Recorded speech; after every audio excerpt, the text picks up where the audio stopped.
Господин сенатор, спасибо огромное, что согласились дать это интервью русской службе «Голоса Америки».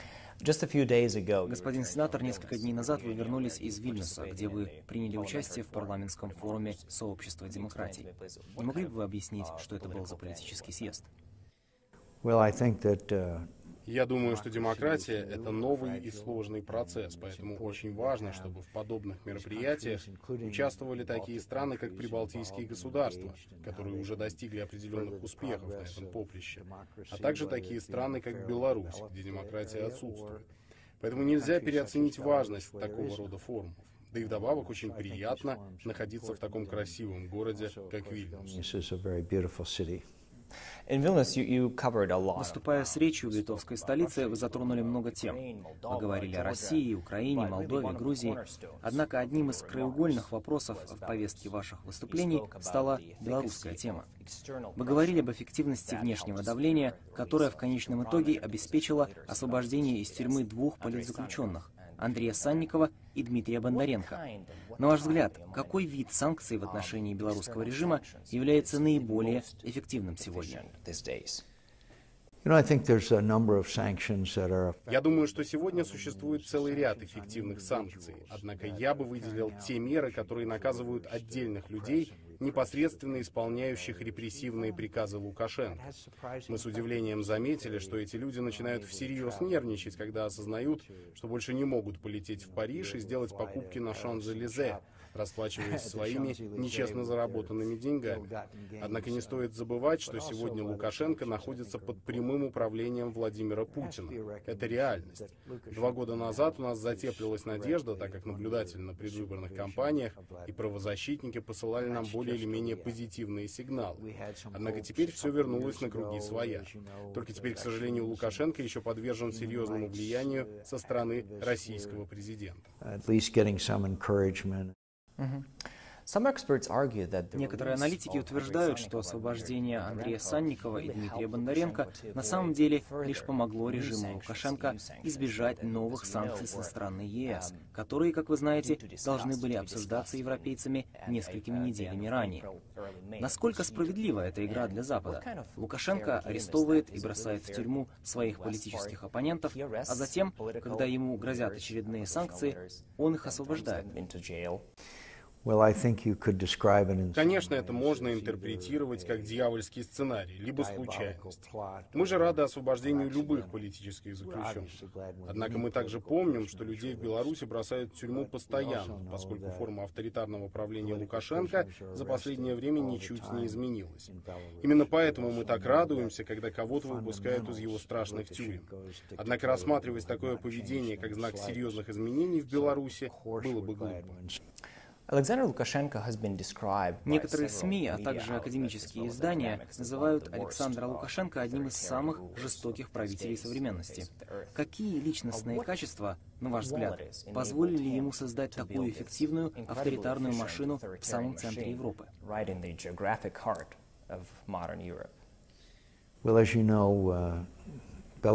Как вам известно, Беларусь — последняя абсолютная диктатура во всей Европе. И это не то, чем господину Лукашенко стоило бы гордиться.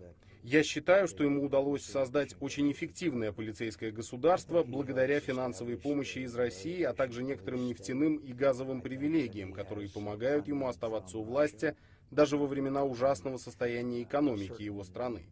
Поэтому как-то недооценивать его политическую выживаемость было бы неверно, и это не подтверждается историческим опытом. Было много ситуаций, когда нам казалось, что он наконец-то стал независим от России, и теперь он протянет руку Западу, начнет реформы и, возможно, проведет легитимные выборы. Однако ни одно из этих предсказаний так и не сбылось. Именно поэтому, как мне кажется, нам стоит продолжать прибегать к санкциям, несмотря на освобождение 2 политзаключенных. На этой неделе Владимир Путин в 3-й раз вступил в должность президента России. Что бы вы хотели передать новоизбранному президенту? Я надеюсь, что Владимир Путин наконец осознает, что в России многим не нравится его форма правления и то, как прошли последние выборы.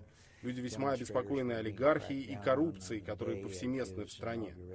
Однако я также хотел бы обратить внимание на то, как он относится к Украине и к 3 прибалтийским республикам, а также к наращиванию военной мощи в Калининградской области и его связям с Лукашенко. Из этого всего можно сделать вывод, что у господина Путина наблюдается ностальгия по российской имперскости. Существует серьезная озабоченность из-за вмешательства России в дела прибалтийских стран. Украина сегодня однозначно находится ближе к российской сфере влияния, нежели к Европейскому Союзу. В последние пару лет у вас сложились особые отношения с российским президентом Владимиром Путиным. Я вижу, вы уже улыбаетесь. В прошлом декабре, когда в Москве начались протесты, вы написали в своем твиттер-аккаунте: «Дорогой Влад, арабская весна уже у тебя по соседству». Расскажите немного о природе этого послания. Это было сообщение непосредственно самому Путину, либо таким образом вы хотели поддержать протестующих в России?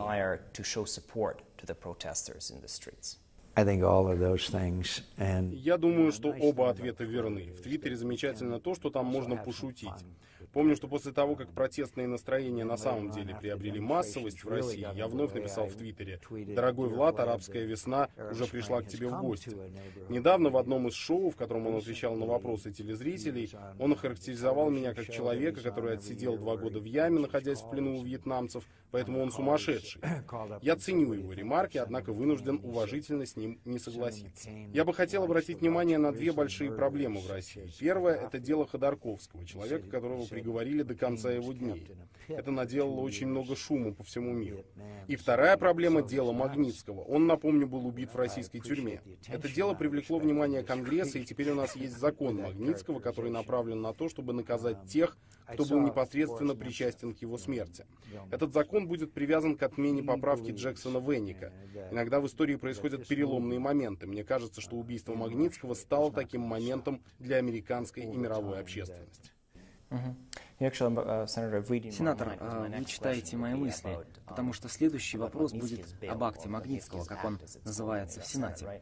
Российский министр иностранных дел Сергей Лавров сказал, что принятие акта Магнитского будет рассматриваться как вмешательство во внутренние дела России. Что бы вы ответили Сергею Лаврову?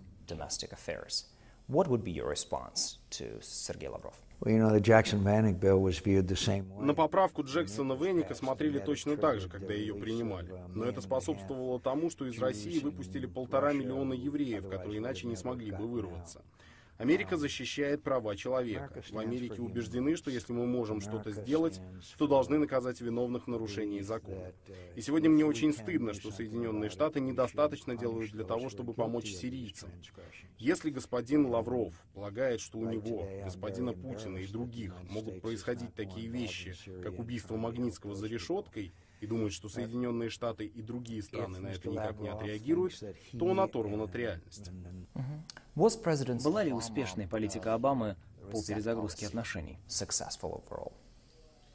Как вы знаете, это было в начале администрации Обамы, эта кнопка перезагрузки. Но шло время, а перезагрузки не было улучшений. Я был, не знаю, какое слово вернее, озадачен или ошеломлен, когда представитель российского военного командования заявил, что если Соединенные Штаты установят систему оборонительных вооружений в Европе, это может стать поводом для нанесения удара. Это просто неразумное поведение. Когда Путин вернулся еще на 12 лет, люди задавались вопросом, в каком направлении он пойдет. Но когда вы смотрите на российское вето по сирийским санкциям в ООН, эти комментарии военных, вмешательство в дела других государств, стран Балтии или Украины, думаю, вполне понятно, что господин Путин стал еще консервативнее. В 2005-м, когда произошла оранжевая революция, многие эксперты и политики на Западе называли Украину оплотом демократии в Восточной Европе. Что случилось со страной? С